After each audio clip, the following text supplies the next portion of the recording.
পাখির কাছে ফুলের কাছে লিখেছেন আল মাহমুদ।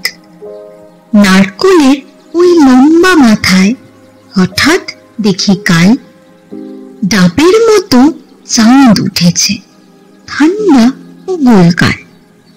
ছিটকিনিটা আস্তে খুলে এড়িয়ে গেলাম ঘর। ঝিম ধরা এই মস্ত শহর কাঁপছিল থর থর। মিনারটাকে দেখছি যেন দাঁড়িয়ে আছেন কেউ। পাথর ঘাটার গির্জেটাকে লাল পাথরের ঢেউ।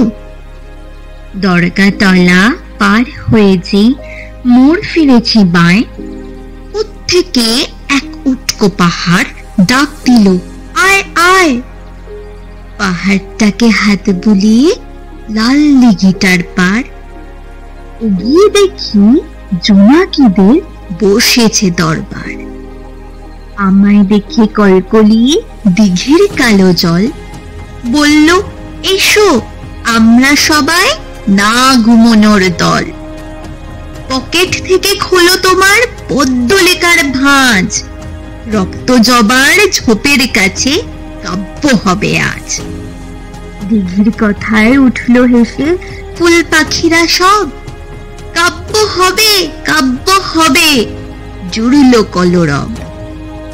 কি আর করি, পকেট থেকে খুলে ছড়ার বই, পাখির কাছে ফুলের কাছে মনের কথা কই।